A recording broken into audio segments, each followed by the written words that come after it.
ॐ पूर्णमदः पूर्णमिदं पूर्णात् पूर्णमुदच्यते पूर्णस्य पूर्णमादाय पूर्णमेवावशिष्यते। ॐ शान्ति शान्ति शान्ति।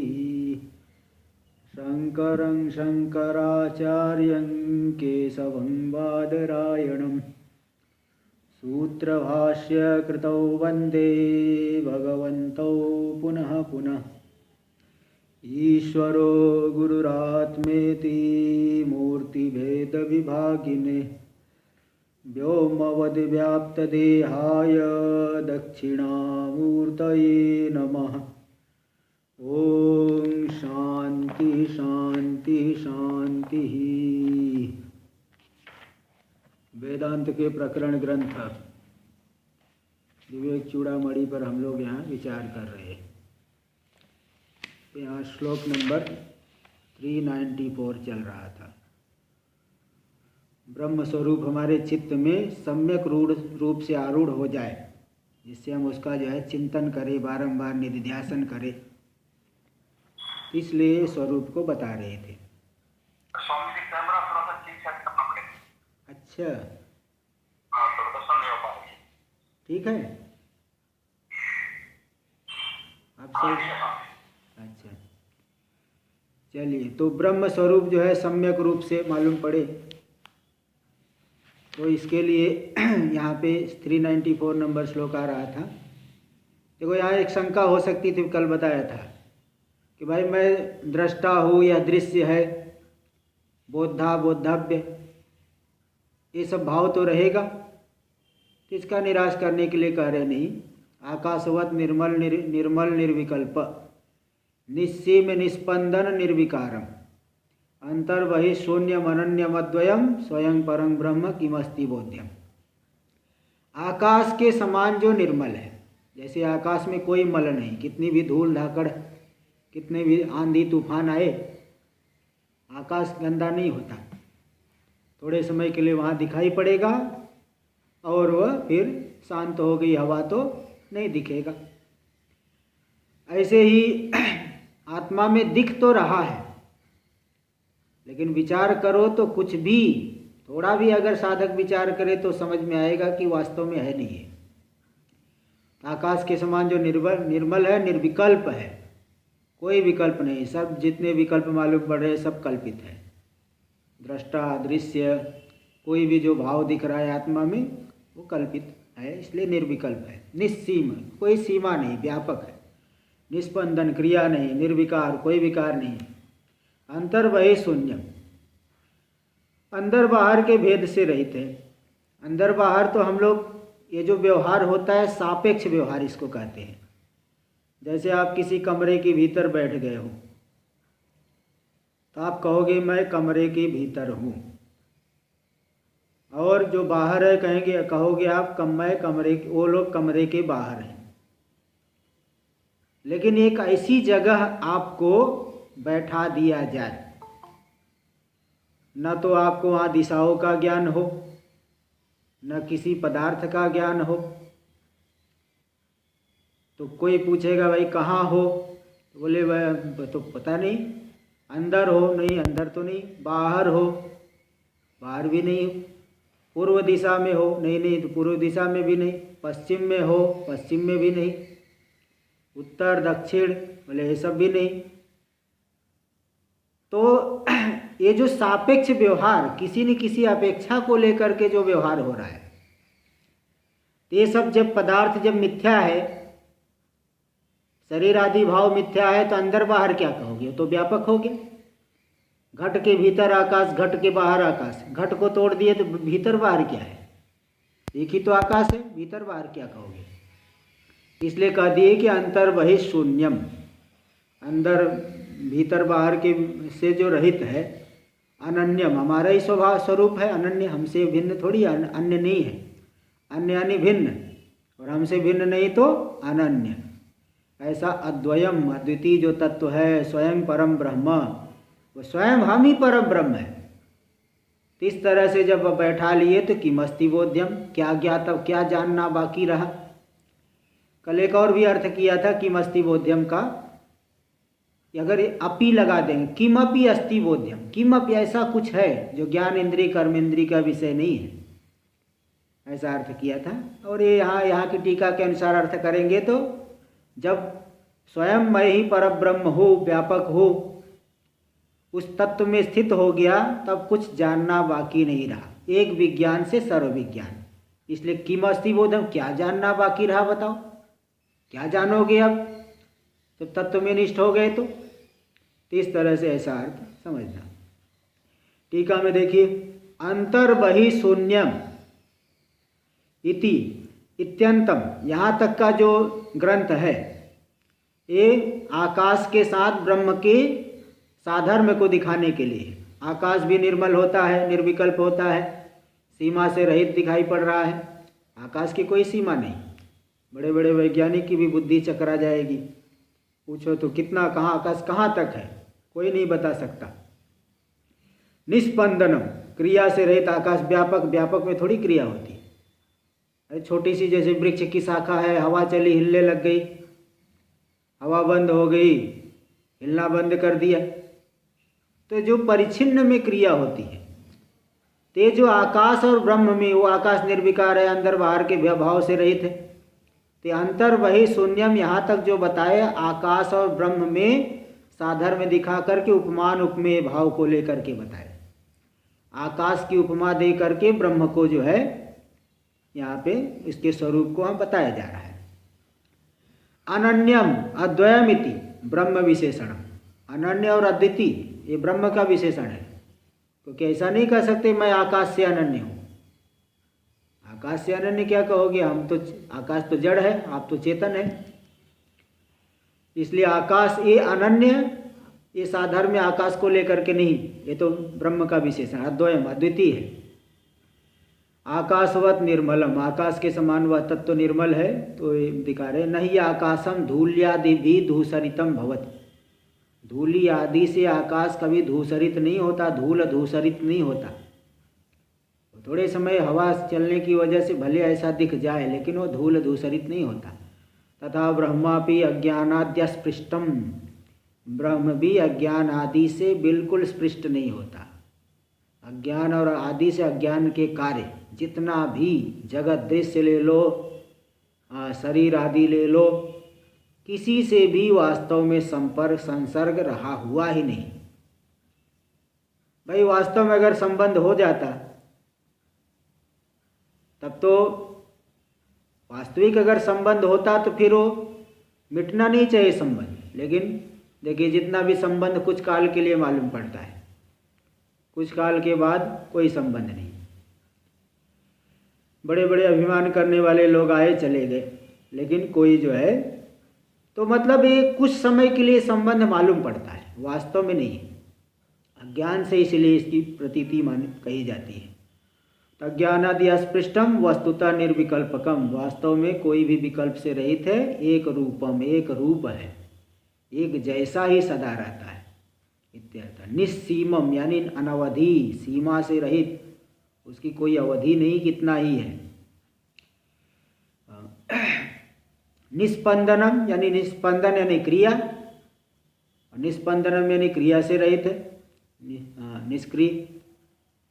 निर्विकारम, विकार नहीं, विकार क्या क्या होता है, उत्पत्ति नाश वृद्धि ह्रास, उत्पन्न हो गया, नष्ट हो गया, बढ़ गया, उसका ह्रास हो गया, अपक्षय हो गया, हाँ, तो ये सब इन सभी भावों से शून्य है। अंतर बहिशून्यम, परिच्छिन्नसी अंतर बहिरीति, जो परिच्छिन्न वस्तु होती थोड़े देश में थोड़ी जगह पे रहती, उसको कह सकते अंदर है बाहर है, आगे पीछे ऊपर नीचे, ऐसा कह सकते हो।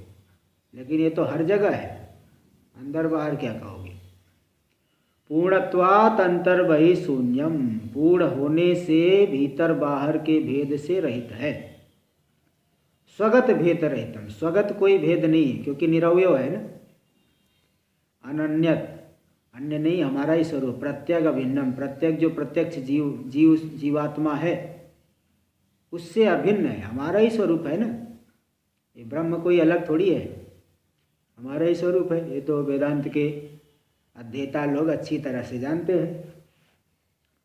न अन्यत इति अनन्यत, हमारा ही स्वरूप है। अद्वयम, इसका मतलब क्या है? न विद्यते द्वयम, द्वयम यस्य, जिसमें कोई द्वैत भेद है ही नहीं। द्वैत यानी द्वय यानी भेद, इसमें कोई भी भेद नहीं, इसलिए अद्वितीयम, अद्वितीय हो गया इत्यर्थ। विजाति शून्यम, ते विजाति शून्य, अद्वयम से कह दिए विजाति शून्य, अंतर्बहि शून्य से कह दिए स्वगत भेद रहित। स्वगत, विजाति और सजाति से भी रहित, इसका कोई एक ही तत्व है तो सजाति कहाँ होगा? तो स्वतः, स्वयं स्वतः सिद्धम परम ब्रह्म, स्वयं जो है, जो साधक स्वयं ही स्वतः सिद्ध पर ब्रह्म है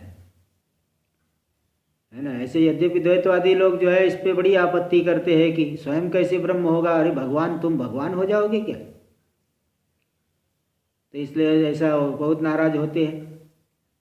जैसे स्वामी राम तीर्थ जी के विषय में कोई घटना आती है कि वो जो है कोई कहीं पे वो सत्संग में बोल रहे थे कुछ, तो ये बात बता रहे थे अद्वितीय ब्रह्म वही, हमारा स्वामी वही है। तो फिर सुनने वाले कोई जो है अन्य मत वाला था, बड़ा नाराज हुआ। तो इस तरह से तो दूसरे दिन उसको मन में आया कि इसको इनको मारूंगा। दूसरे दिन चाकू लेके आया मारने के लिए। तो जो व्यक्ति जिस धर्म का है, उन्हीं के धर्म का भजन वो गा रहे थे उस दिन, और गा करके इतना जो है अश्रु बहा रहे हैं उनको वही।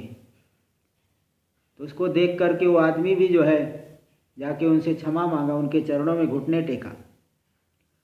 तो मतलब ये है कि भाई जो है, जब तक हमारा उपाधि में तादाद में है तब तक ये भाव मालूम पड़ता है कि वह परमात्मा अलग है, कहीं दूर बैठा हुआ है, बहुत दूर है, मुझसे अलग है, वह तो सुखी है, सर्वज्ञ है, मैं तो दुखी हूँ।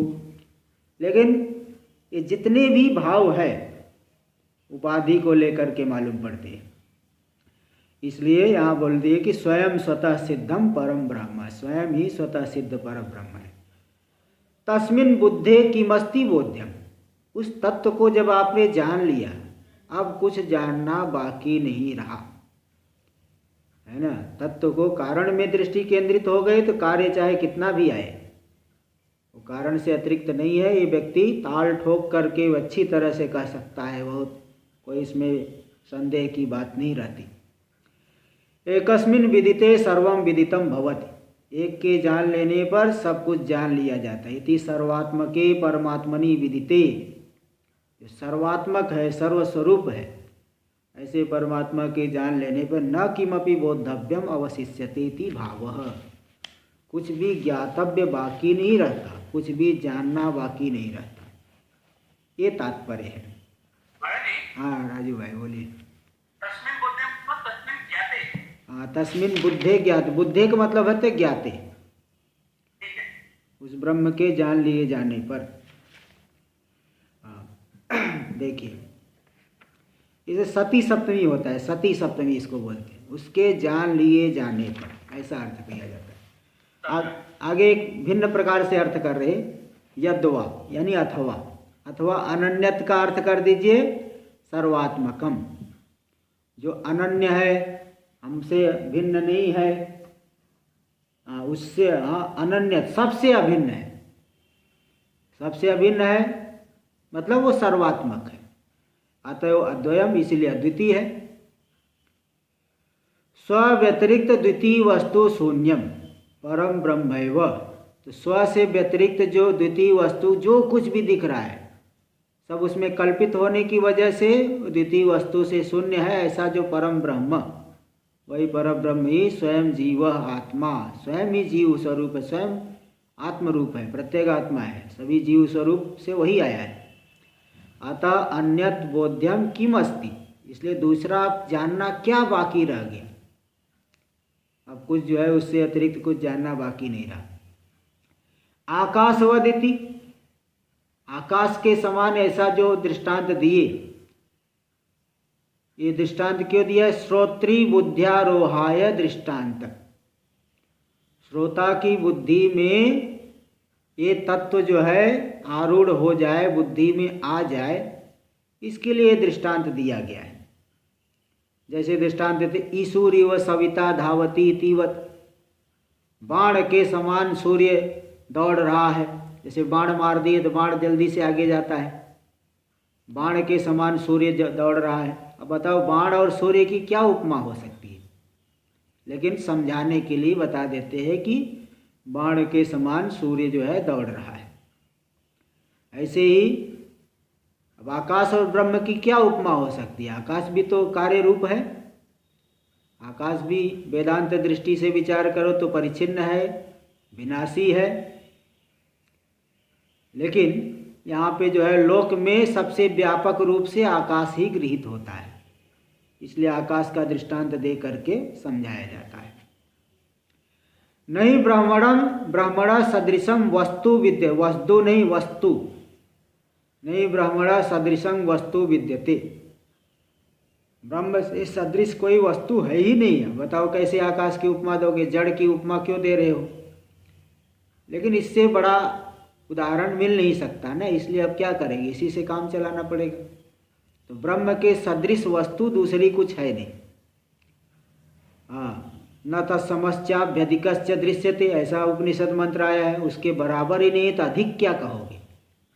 जब उसके बराबर कोई हो, उदाहरण आया ना कि जो है वसुदेव और देवकी माता पूर्व जन्म में तपस्या किए तो विष्णु भगवान सामने आए, वरदान मांगो, उन्होंने कह दिया वरदान मांगो। तो उन्होंने मांग लिया, देवकी माता जो पूर्व जन्म में थी, मुझे आपके जैसा पुत्र चाहिए। तो भगवान विष्णु बोले कि मेरे जैसा तो कोई है ही नहीं, मेरे जैसा आपके जैसा पुत्र, मेरे जैसा कोई है ही नहीं। तो फिर बोले चलो ठीक है, मैं ही आऊँगा, क्योंकि मेरे जैसा कोई दूसरा है ही नहीं। तो इसी बात देखो उपनिषद में, न तत्समश्चाभ्यधिकश्च दृश्यते, उनके बराबर भी नहीं और अधिक भी नहीं दिखता, दिखाई पड़ता, जो उसके समान कोई अतिरिक्त वस्तु है नहीं। आकाशस्य प्रतिज्ञा हानि रव्यतिरेका शब्देभ्य इति उत्पत्ति साधनात्, ब्रह्म सूत्र में एक सूत्र आता है, प्रतिज्ञा हानि रव्यतिरेका शब्देभ्य। अगर आकाश को ब्रह्म से अतिरिक्त मानोगे, आकाश को भी नित्य मान लोगे, उत्पत्ति नहीं मानोगे, तो एक विज्ञान से सर्व विज्ञान की प्रतिज्ञा की हानि होगी। इसलिए जब आकाश की उत्पत्ति जब जो बताई गई है, जैसी उपनिषद में बताई गई है, उसी अनुसार मानेंगे तो प्रतिज्ञा की हानि नहीं होगी। एक विज्ञान से सर्व विज्ञान, कारण को जान लिए तो सभी कार्य जान लिए जाते हैं, इसलिए प्रतिज्ञा की हानि। और अव्यतिरेका शब्देभ्य, शब्द यानी श्रुतियों में बताया गया है, परमात्मा को सर्वात्मक कहा गया है, इसलिए यह आकाश भी ब्रह्म से व्यतिरिक्त नहीं है। इति उत्पत्ति साधनात्, इसलिए आकाश की भी उत्पत्ति तस्माद् वा तस्माद् आत्मना आकाशः सम्भूतः, आकाशाद वायु, वो शेष आत्मा से आकाश उत्पन्न हुआ, आकाश से वायु उत्पन्न हुआ, वायु से तेज उत्पन्न हुआ, तेज से जल उत्पन्न हुआ, जल से पृथ्वी उत्पन्न हुई। ये सब श्रुति में क्रम बताया गया तैत्तरीय उपनिषद में, इसलिए आकाश की भी उत्पत्ति होती है। लेकिन लौकिक दृष्टि को लेकर के दृष्टांत दिया जाता है। नैयायिक लोग भी, अन्य दर्शन वाले लोग भी आकाश को नित्य मानते, नैयायिक लोग नित्य मानते, आकाश की उत्पत्ति नहीं, और लौकिक दृष्टि से भी लोक में भी आकाश की उत्पत्ति नहीं देखी गई, इसलिए इसको दृष्टांत देते। लोके तदुत्पत्त्यादे अदृष्टत्वात्, लोक में आकाश की उत्पत्ति आदि नहीं देखी गई है, इसलिए तद्वत निर्विकारम ब्रह्म, आकाश के समान ही ब्रह्म निर्विकार है। ये लौकिक दृष्टि को लेकर के दृष्टांत दे दिया जाता है। आकाशवत सर्वगतस्य नित्यम, आकाश के समान वह व्यापक है, नित्य है। इत्यादि वद वक्तुम शक्यत्वात्, इत्यादि में जैसे गीता में ये दृष्टांत दे दिए हैं, उसी के समान यहाँ भी कहा जा सकता है, कोई गलत नहीं है। अब यहाँ उपसंहार कर रहे हैं, देखिए श्लोक नंबर 395 देखिए। वह ये शार्दूल विक्रीडित छंद है, 12 अक्षर और 7 अक्षर इसके बाद। वक्तव्यं किमु विद्यतेऽत्र बहुधा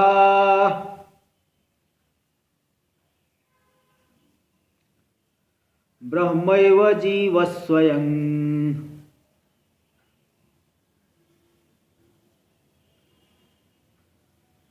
ब्रह्मैतज्जगदापराणु सकलं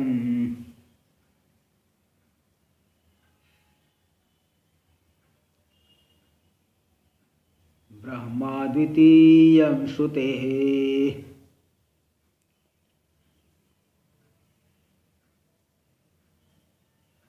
ब्रह्मैवाहमिति प्रबुद्धमतयः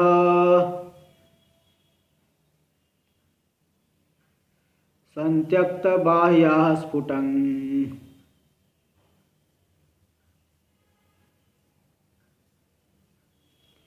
ब्रह्मीभूय वसन्ति सन्ततचिदा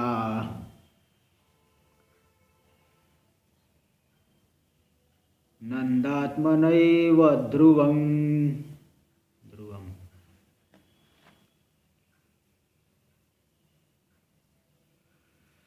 वक्तव्यं किम विद्यतेऽत्र बहुधा। अत्र इस जो है जीव ब्रह्म की एकता के विषय में बहुत ज़्यादा बोलना नहीं बाकी रह गया। वैसे भी देख लिए विवेक चूड़ामणि ग्रंथ भी लगभग 75% से तो ज़्यादा हो गया है। अब इतना बता दिए, अब क्या बोलना बाकी रहा जीव ब्रह्म की एकता के विषय में। वक्तव्यं किम विद्यतेऽत्र बहुधा, बहुत ज़्यादा कुछ बोलने की चीज़ यहाँ नहीं बाकी रह गई जीव ब्रह्म की एकता के विषय में। हाँ, थोड़ा सा बता देते फिर भी उपसंहार कि ब्रह्मैव जीव स्वयं, कि ब्रह्म ही जीव जो है स्वयं जीव भाव से यहाँ मालूम पड़ रहा है। अज्ञान की वजह से जीव भाव, उसमें जो जीव भाव है औपाधिक है, औपाधिक जो सांसारिक धर्म को लेकर के जीव भाव आ गया। ब्रह्म है तत् जगदा पराणु सकलम, ये संपूर्ण जगत, यहाँ तक कि परमाणु पर अपराणु, जो पर जो अंतिम अणु परमाणु, परमाणु पर्यंत जितना भी जगत है वह सब ब्रह्म ही है। बोले क्यों? बोले देखो श्रुति कर ब्रह्मा द्वितीयम श्रुति एकमेवा द्वितीयम ब्रह्म, ऐसी श्रुति आई है।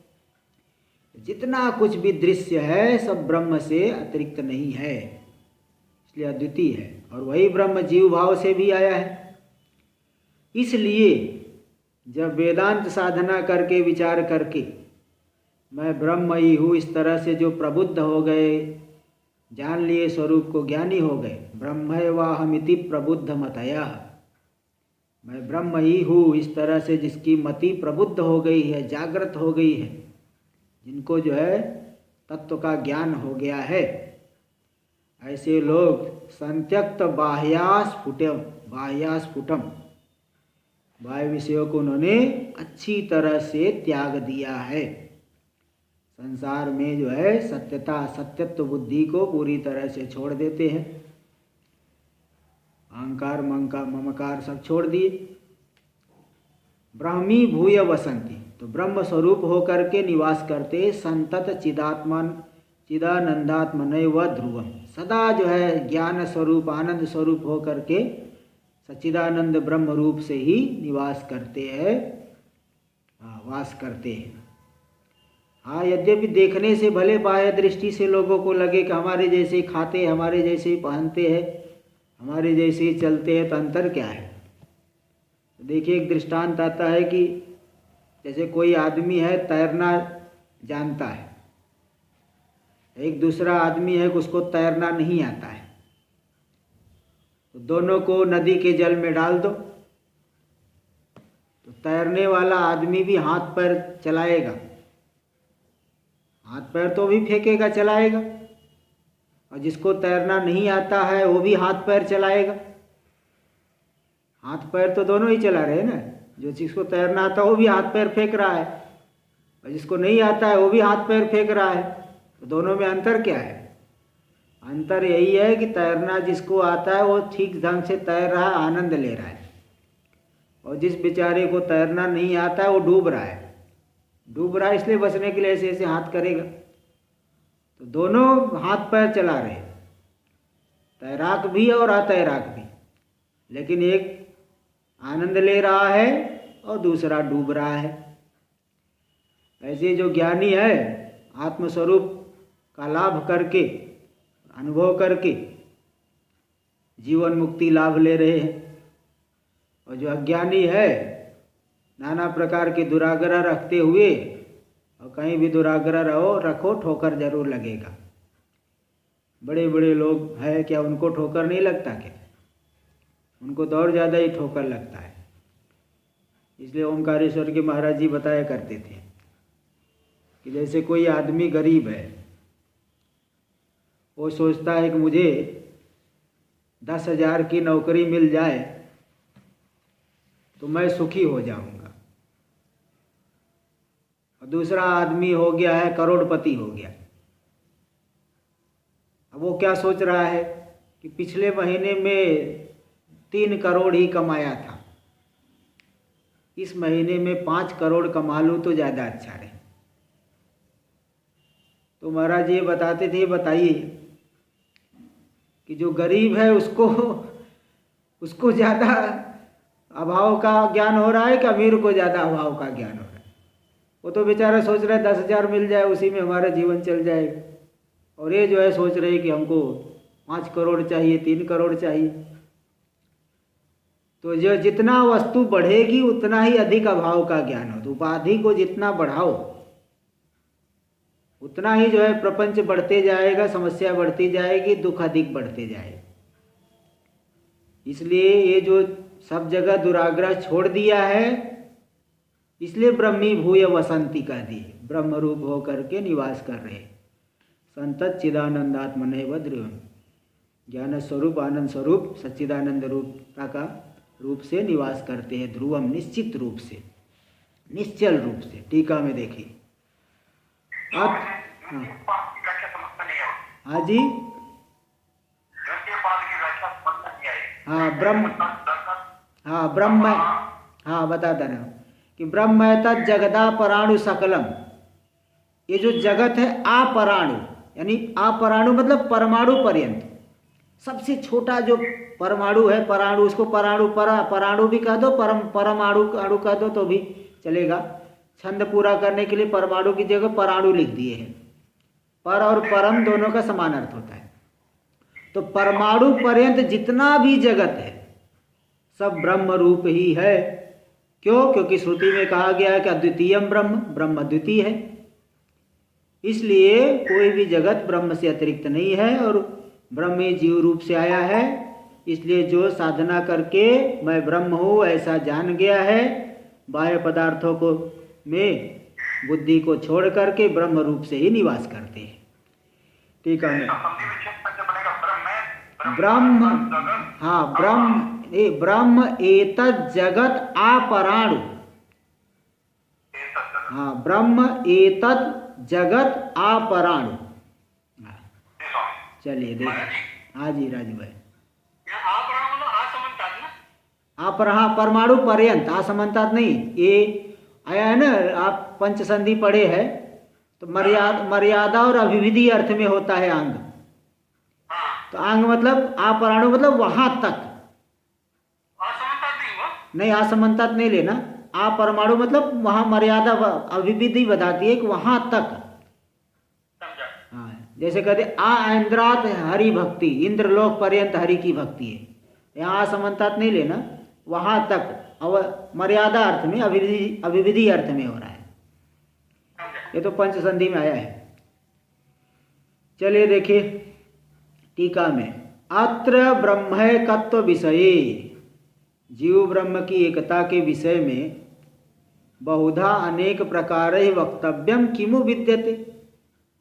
बहुधा यानी अनेक प्रकार से बोलना क्या बाकी रहा, बताओ क्यों, क्या बोलना बाकी रह गया? अब तक तो सब चीजें बता दिया। सम्यक बुद्ध्यारोहाय बहुभी दृष्टांत, सम्यक रूप से हमारी बुद्धि में बात बैठ जाए, आरूढ़ हो जाए, इसलिए बहुत से दृष्टांतों के द्वारा, नाना दृष्टांतों के द्वारा सर्व वेदांत तात्पर्य विषयार्थ प्रतिपादितः। संपूर्ण वेदांत के तात्पर्य रूपी तात्पर्य विषय भूत जो अर्थ है वही अर्थ है कि जीव ब्रह्म ही है, जगत मिथ्या है। जगत यद्यपि व्यवहार काल में प्रतीत हो रहा है, सब चीज़ हम व्यवहार करें, लेकिन वो सत्य नहीं हो सकता, व्यवहार करने से सत्य नहीं, इस ऐसा प्रतिपादित हो गया। तम संग्रहेण कथयति, उसी बात को संक्षेप में कथन कर रहे हैं। बोले संक्षेप में इतना लंबा विस्तार से बता दिए, अब थोड़ा सा संक्षेप कर दोगे तो क्या हो जाएगा। बोले नहीं, ये शैली है बताने की। विस्तार संग्रहाभ्याम उक्तो अर्थ सम्यक ज्ञातुम शक्यते।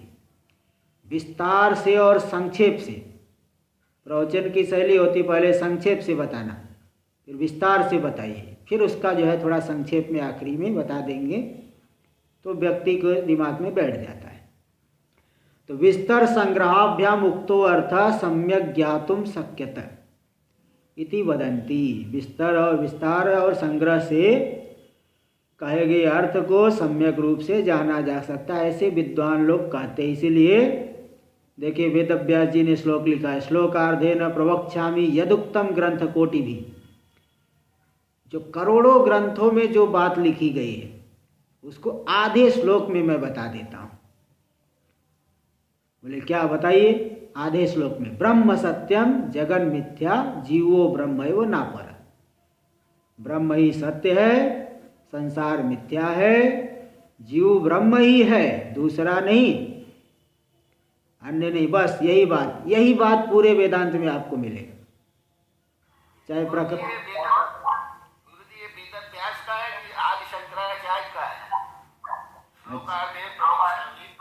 अच्छा जो है हाँ ठीक है, इसको ढूंढेंगे। वैसे स्पष्ट रूप से आया नहीं, लेकिन मैं सुना हूँ, किसी के मुख से मैंने सुना है कि वेदव्यास जी का ही वचन है। ऐसा कहीं मैं स्पष्ट रूप से मिला नहीं, लेकिन किसी के मुख से मैंने ही सुना था कि वेदव्यास जी का वचन है। तो मैंने सुना कि आदि शंकराचार्य का है। अच्छा ऐसा है। मैं तो ठीक है इसको ठीक है, देखेंगे, अगर मिल गया तो बताएंगे, ये मिलेगा तो बताएंगे। मैं ठीक है, महाराज जी से भी पूछ लेता हूँ एक बार।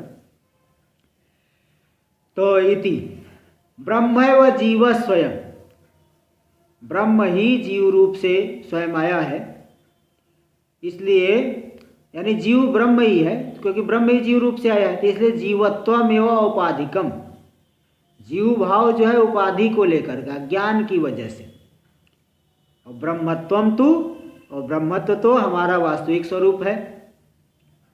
जीव इति ज्ञातस्य वास्तविकम स्वरूपम, ये जो ब्रह्मत्व है ना, जीव इस प्रकार से जो ज्ञात हो रहा है उसका वास्तविक स्वरूप है ब्रह्म रूपता, ब्रह्मत्वम। जैसे उदाहरण दे रहे, रज्जुरिव सर्पस्य, भ्रांति से सर्प का ज्ञान हुआ, उस सर्प का वास्तविक स्वरूप रज्जु ही है, उससे अतिरिक्त नहीं है। इसी प्रकार जीव इस प्रकार से जिसका ज्ञान हो रहा है उसका वास्तविक स्वरूप ब्रह्म ही है। शास्त्री जी आपने क्या सुना है, ब्रह्म सत्यम जगन मिथ्या, ये किसका मालूम पड़ा है, याद है क्या आपको? जगदीशानंद जी महाराज। मुझे मालूम नहीं स्वामी जी। ध्यान नहीं, सुने तो होंगे कभी। क्यों श्लोक सुनना किसका है मैंने। चलो कोई नहीं, चलिए देखिए आगे।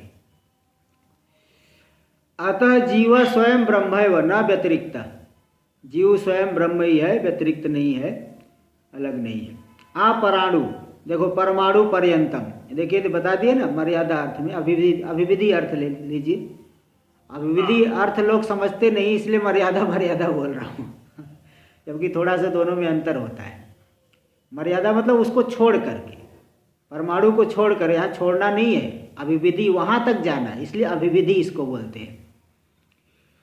तो आप हाँ जी, असमानता क्या होता है फिर? असमानता तो नहीं, पूरी तरह से। अच्छा, हाँ पूरी तरह से। जैसे आगच्छति, असमानता, आगच्छति तो आता है, वो आनयति, नयति ले जाता है, आनयति ले आता है। और कहीं कहीं जो आएगा आकरोति, यानी असमानतात करोति, पूरी तरह से करता है, अच्छी तरह से, पूरी तरह से, ऐसा। और यहाँ पर परमाणु को छोड़ के परमाणु को छोड़ दे, परमाणु को लेकर के अच्छा छोड़ दोगे तो द्वैत होगा ना, द्वैतापत्ति। अच्छा अच्छा परमाणु पर्यंत उसको भी लेना है। देखो दे दिए, सीधे अर्थ लिख रहे हैं। हाँ, परमाणु मतलब परमाणु पर्यंतम, कुछ छोड़ना ओढ़ना नहीं है। सकलम एतत् जगत वेदादि, ये संपूर्ण जो वेदादि जगत ब्रह्म ही है। क्यों? तज्जत्वात्, तल्लत्वात्, तदनत्वात्, ब्रह्म से उत्पन्न है, ब्रह्म में लीन हो जाता है, ब्रह्म में ही चेष्टा कर रहा है, ब्रह्म में ही स्थित है। तस्मात् जायते इति तज्जः, तज्जत्वात् यानी ब्रह्म से उत्पन्न हुआ है। तस्मिन् लीयते इति तल्लः, उसमें लीन हो जाता है। तदनत्वात्, तस्मित् अनिति चेष्टते, स्थितिम करोति, इति तदन, उसी में चेष्टा कर रहा है, उसी में स्थित है। क्या? सर्वम खल्विदम ब्रह्म तज्जलान इति शांत उपासित, यह सब कुछ जगत ब्रह्म रूपी है, ब्रह्म से अतिरिक्त नहीं। सर्वम ना, ये तो बाद समानाधिकरण ने कई बार बताए हैं। सर्वम नास्ति किंतु ब्रह्मैव अस्ति। क्यों? तज्जलान इति शांत उपासित, ये छांदोग्य उपनिषद शांडिल्य विद्या का वाक्य है, प्रसिद्ध वाक्य है शांडिल्य विद्या। तो तज्जलान इति शांत उपासित, उसी से उत्पन्न होता है, उसी में लीन हो जाता है, उसी में चेष्टा करता है, स्थित है। इसलिए जब ब्रह्म से अतिरिक्त है ही नहीं तो काहे को राग द्वेष करते हो? इसलिए शांत उपासित, शांत हो करके मन को निगृहित करके उसी की उपासना करो, चिंतन करो। इति श्रुते है। यहाँ देखो तज्जलान, तो तज्जलानम, अन प्राण ने, तज्जलानम ऐसा होना चाहिए, लेकिन छांदस तज्जलान ऐसा प्रयोग कर दिए।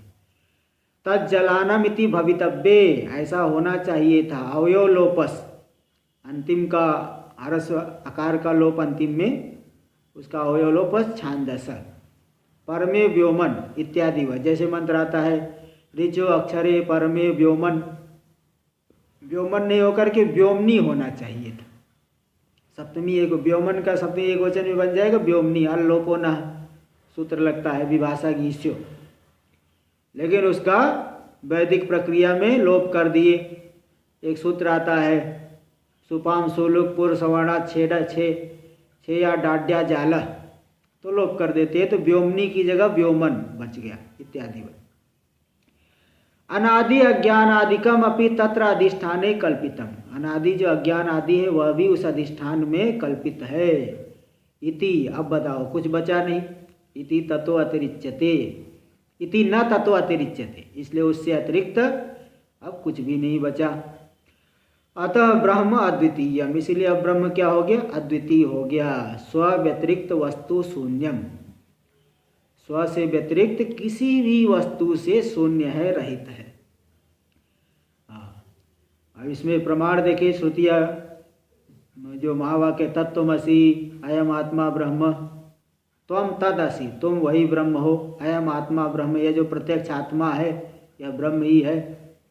इदम सर्वम यदयम आत्मा, यह सब कुछ जो जगत जो आत्म रूप ही है, आत्मा विदम सर्वम ब्रह्म विदम सर्वम, सब कुछ आत्मा ही है, ब्रह्म ही, सब कुछ ब्रह्म ही है।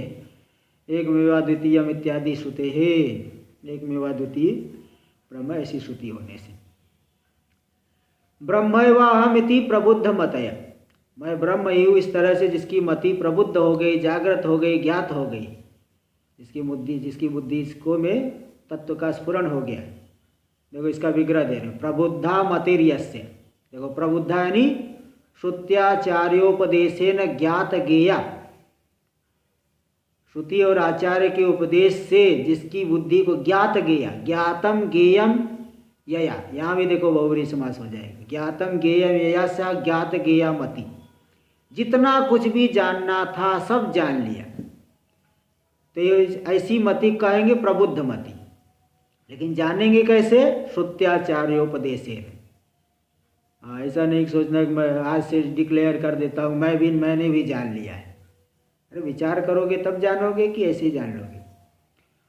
तो श्रुति और आचार्य के उपदेश से जो प्रबुद्ध हो गया है, ज्ञात गेय हो गया है, ज्ञात गेया मति बुद्धि ऐसा। ओमकारेश्वर में पढ़ रहा था, स्वामी जी बताए कोई एक ब्रह्मचारी आया और बोला कि महाराज साधना करेंगे, तो दिए उनको गायत्री मंत्र आदि, मतलब नैष्ठ उपनयन आदि करा के नैष्ठिक दिए, बोले वाले गायत्री अनुष्ठान करो। वो 5-6 महीने कुछ ऐसे, कुछ महीने 5-6 महीने भी नहीं, कुछ महीने ऐसे जाप किया। एक दिन आके महाराज हो गया पूरा। बोले क्या किया अभी तो, इतनी जल्दी कैसे कर लिया?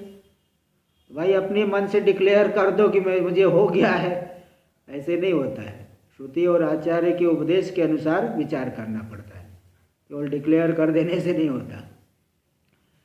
तो इसलिए ते प्रबुद्ध मतया, प्रबुद्धमती वाले हो गए। स्फुटं वासनया स संत्यक्त बाह्या, वासना के सहित पदार्थों को छोड़ दिया।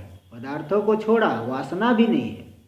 वासना होने से भी कुतूहल बना रहता है, थोड़ा कैसे होगा कैसे होगा कैसे होगा, ये सुख कैसा होगा, वो सुख कैसा होगा, यहाँ का दृश्य कैसा होगा, वहाँ का दृश्य कैसा होगा, एक कुतूहल बनी रहती है। लेकिन वासना भी जिसकी मिट गई, अब कहीं जाना नहीं, कहीं कुछ करना नहीं, कुछ पाना नहीं।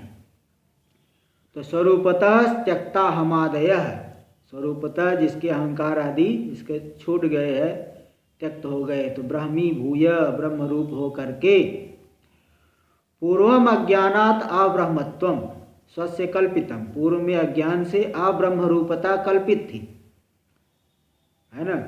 तद अभिप्रायण च्वी प्रत्यय, उसी के अभिप्राय से च्वी प्रत्यय, ब्रह्मी भूय में च्वी प्रत्यय हुआ है। च्वी प्रत्यय होकर के ब्रह्मी भूय, हाँ ऐसे बहुत जगह बनेगा। शुक्ली भवती, कृष्णी भवती, यानी पहले जो शुक्ल नहीं था सफ़ेद रंग का हो गया, उसे कहेंगे शुक्ली भवती। पहले काला रंग का नहीं था, काले रंग का हो गया, कृष्णी भवती। तो पहले ब्रह्म नहीं था, तब ब्रह्म हो गया क्या? बोले नहीं, पहले भी ब्रह्म था, लेकिन अज्ञान से अपने आप को अब्रह्म मानता था, और ज्ञान हो गया तो वो ब्रह्म रूपता का अनुभव कर लिया, यही ब्रह्मी भूय है। देखो ये करे, पूर्वम अज्ञानात अब्रह्मत्वम स्वस्य कल्पितम, पूर्व में अज्ञान से अब्रह्मत्व कल्पित है, कल्पित है, वास्तव में नहीं। तद अभिप्रायण ची प्रत्यय, उसी अभिप्राय से ची प्रत्यय दिए, तभी तो ब्रह्मी भूय बना है। ये नहीं कि समझना पहले वास्तविक है ब्रह्म, अब्रह्मता। तो साक्षात्कृत ब्रह्म भावा संतच्चिदानंदात्मनैव वसंती, जिन्होंने ब्रह्म भाव का साक्षात्कार कर लिया है, चिदात्मा रूप से, चिद रूप से, आनंद रूप से, सच्चिदानंद रूप से जो है वो निवास करते। इति विद्वत अनुभव उक्ता, यह विद्वानों का अनुभव है, महापुरुषों का अनुभव है। भगवान भाष्यकार भी, वो तो ज्ञानी पुरुष है, शिव जी के ही अवतार है, अपनी अनुभूत बातों को यहाँ वर्णन कर रहे हैं। इति विद्वद अनुभव उक्ता, एतद् ध्रुवम निश्चय, ये ध्रुव है, निश्चय है, निश्चित है। यद्वा ध्रुवम यानी निश्चलतया, अथवा ध्रुवम विशेषण लगा दीजिए क्रिया का, क्रिया विशेषण, जैसे शीघ्रम गच्छति, ऐसे चाहता है जैसे जिससे शीघ्रता हो, शीघ्र चाहता है। इसी प्रकार ध्रुव रूप से निवास करते हैं, यानी निश्चल हो करके आप कोई जो है बुद्धि में चलाए मानता नहीं है। तो ध्रुवम निश्चलतया वसंती इति योजना। तब यहाँ पे पूर्व श्लोक में दिखाए जो श्लोक के तृतीय पाद में संत्यक्त बाह्या स्फुटम, तो वो बताए, तो वही दिखा रहे, स्फुटम संत्यक्त बाह्यत्वात्, स्पष्ट रूप से बाह्य पदार्थों को छोड़ दिया है, अभिमान को छोड़ दिया है, वासना के सहित त्याग किया। इसलिए तुम भी तो उसको छोड़ो, तुम भी छोड़ करके जो है उस ब्रह्म में निष्ठ हो जाओ। अब इसको दिखा रहे श्लोक, अगला श्लोक देखिए, श्लोक नंबर 396। ये मालिनी छंद है, मालिनी छंद, पहले 8 अक्षर फिर 7 अक्षर, मालिनी छंद इसको बोलते हैं। जहि मलमय कोशे हंधियोत्थापिता सांग,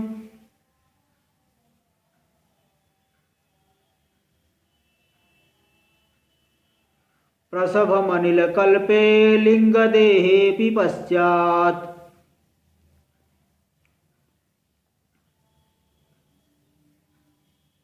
निगमगदितकीर्तिं नित्यमानन्दमूर्तिं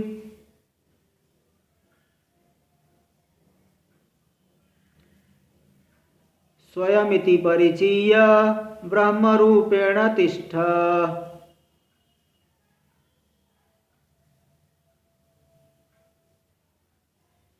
अभी श्लोक का उच्चारण हो गया, इसकी व्याख्या कल करेंगे। ओम पूर्णमदः पूर्णमिदं पूर्णात् पूर्णमुदच्यते पूर्णस्य पूर्णमादाय पूर्णमेवावशिष्यते। ओम शांति शांति शांति। शंकरं शंकराचार्यं केशवं बादरायणं सूत्रभाष्य कृतौ वंदे भगवन्तौ पुनः पुनः। ईश्वरो गुरुरात्मेति मूर्तिभेदविभागिने व्योमवद्व्याप्तदेहाय दक्षिणामूर्तये नमः। ओम शांति शांति शांति।